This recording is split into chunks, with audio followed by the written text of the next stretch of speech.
Halo teman-teman, kita ketemu lagi dengan di Expression Channel.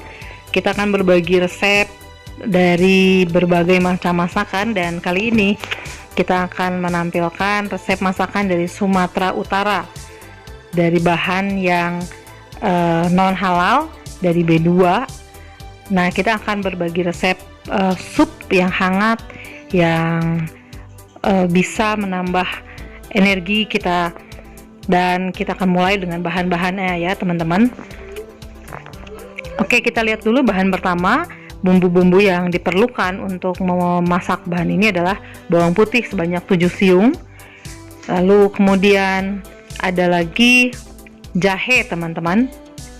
Oke, jahe kita perlukan sekitar 3 ruas jari seperti ini. Lalu kemudian ada pala seperempat butir atau setengah butir juga boleh teman-teman ya. Lalu kemudian ada bawang merah sekitar 4 siung yang besar ya teman-teman. Lalu ada juga merica, boleh pakai merica yang seperti ini teman-teman ya, setengah bungkus, atau pakai merica yang butiran juga boleh. Ada daun seledri 4 batang. Lalu kita akan melihat juga bahan-bahan yang lainnya ya teman-teman. Jangan lupa teman-teman untuk terus subscribe ya di channel ini. Oke, kita lanjutkan. Ada 3 wortel, 3 biji wortelnya yang nanti kita akan bersihkan. Lalu kemudian ada daun bawang sebanyak 2 batang. Oke, lalu kemudian ada kentang 1 biji atau boleh setengah juga, terserah. Boleh. Kemudian ada jeruk lemon 1 butir, garam sekitar 1 sendok makan. Lalu ada kaldu jamur sekitar 1,5 sendok teh. Nah, ini bahan utamanya ada tetelan daging B2 ya. Nah, semua bahan-bahan tadi teman-teman diulek atau boleh juga pakai blender, dan hasilnya setelah itu kita goreng atau kita oseng dengan minyak sedikit. Nah, seperti ini teman-teman ya. Saya sudah mengosengnya dan sampai sekitar agak coklatan ya teman-teman. Lalu kemudian saya tambahkan sedikit air supaya terus bumbu ini menjadi matang teman-teman ya. Sebelum nanti kita akan memasukkannya ke rebusan daging tetelan tadi ya teman-teman. Nah, kita terus masak bumbu ini harus betul-betul matang teman-teman, supaya harum dan juga enak rasanya ya teman-teman. Semua wanginya bisa keluar, bawang putih, kemudian lada, lalu kemudian pala juga ya, itu wanginya harus keluar ya teman-teman ya. Ini pastikan bumbu-bumbu ini matang betul ya, kira-kira seperti ini. Saya sedikit menambahkan air karena sudah mulai agak mengering. Lalu kemudian setelah itu kita akan memasukkannya ke rebusan daging tetelan tadi. Nah, sebelumnya teman-teman, saya memasukkannya bersamaan dengan 4 batang seledri tadi ya teman-teman. Jadi si seledrinya saya rebus tanpa dipotong-potong, jadi utuh seperti itu. Saya rebus bersama dengan daging tetelan tadi. Ya. Nah, teman-teman, sebetulnya ini bisa di presto. Ada juga yang males ya teman-teman ya, lama memasaknya. Jadi teman-teman bisa pakai presto juga. Cukup 30 menit saja di presto. Dan kalau teman-teman tidak mau pakai presto, bisa menggunakan api biasa, merebus dengan biasa saja sekitar 1,5 jam ya. Nah, teman-teman, tadi saya sudah menambahkan garam sekitar 1 sendok makan. Lalu kemudian ada kaldu jamur sekitar 1 sendok teh ya. Nah, nanti saya akan koreksi rasa nanti setelah direbus ya teman-teman. Kira-kira seperti ini. Nah, teman-teman, saya menggunakan api bawah ya teman-teman ya, jangan terlalu besar supaya air kaldunya keluar ya. Daging tetelan ini banyak sekali mengandung kaldu-kaldu jamur, itu sebabnya bagus sekali untuk sup ya teman-teman. Nah, selagi kita menunggu tetelan ini masak, kita bersihkan dulu wortelnya dan kemudian kita potong-potong miring. Teman-teman boleh menyesuaikan dengan selera ya teman-teman, boleh potongannya miring, bulat-bulat juga boleh ya. Dan juga kentang, nah seperti ini dipotong kotak-kotak, disesuaikan dengan selera teman-teman semua ya.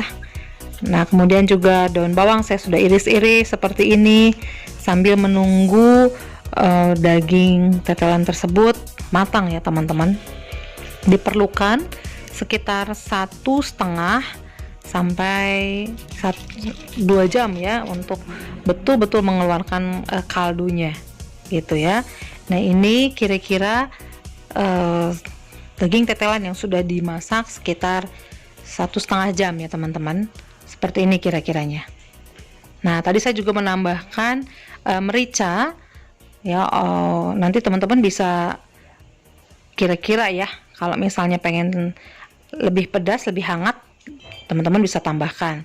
Nah, teman-teman, setelah sekitar 1,5 jam saya mengangkat seledri yang tadi saya sudah rebus bersamaan dengan daging tetelan tadi. Saya menambahkan sedikit lagi kaldu jamur dan garam karena setelah saya koreksi kayaknya kurang asin sedikit teman-teman, dan sedikit saya tambahkan kaldu jamur ya.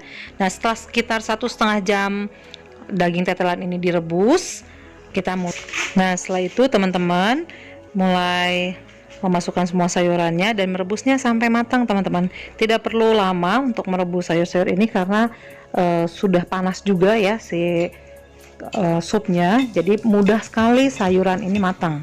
Jadi saya sudah memasukkan wortel dan juga kentang. Nah, setelah kira-kira sudah matang, kita bisa memasukkan daun bawang ya. Nah, ini sudah mulai matang. Teman-teman bisa koreksi rasa ya teman-teman, apa yang kurang. Nah, kira-kira setelah matang jadinya seperti ini teman-teman. Oke, teman-teman bisa lihat ya, dagingnya segar sekali, lalu kemudian wortelnya juga warnanya cerah, ada ya daun bawangnya juga. Nah, itu masih ada sisa seledri yang tadi.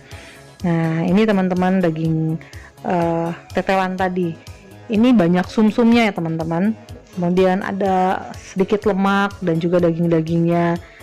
Nah, ini ada yang dagingnya bahkan sampai ada yang lepas dari tulang-tulangnya. Nah, ini kaldunya cukup pekat ya teman-teman, buat anak-anak bagus sekali. Dan kalau cuaca sedang hujan, minum sup ini sangat nikmat sekali teman-teman ya, karena hangat ke badan kita, lalu kemudian proteinnya cukup tinggi dan menyegarkan badan kita ya teman-teman. Jadi pantas sekali dan silahkan teman-teman coba. Teman-teman bisa merasakan nikmatnya sup tetelan B2 ini ya teman-teman. Kira-kira jadinya seperti ini ya teman-teman. Nah, saya sedang menyajikannya di mangkok, dan teman-teman dalam penyajiannya ini teman-teman sebetulnya di Batak itu biasanya disantap dengan sambal ya teman-teman. Kalau sudah pakai sambal kayaknya jauh lebih enak sekali.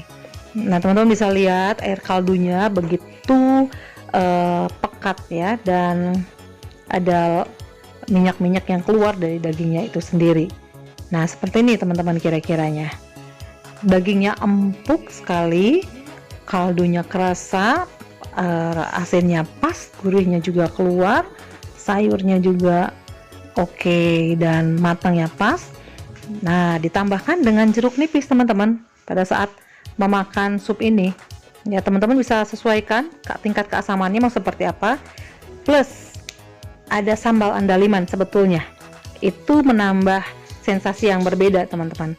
Jadi teman-teman bisa menyantap hidangan ini beserta dengan sambal andaliman, jeruk nipis. Jangan lupa teman-teman untuk like, subscribe channel ini. Oke teman-teman, itu saja sup B2.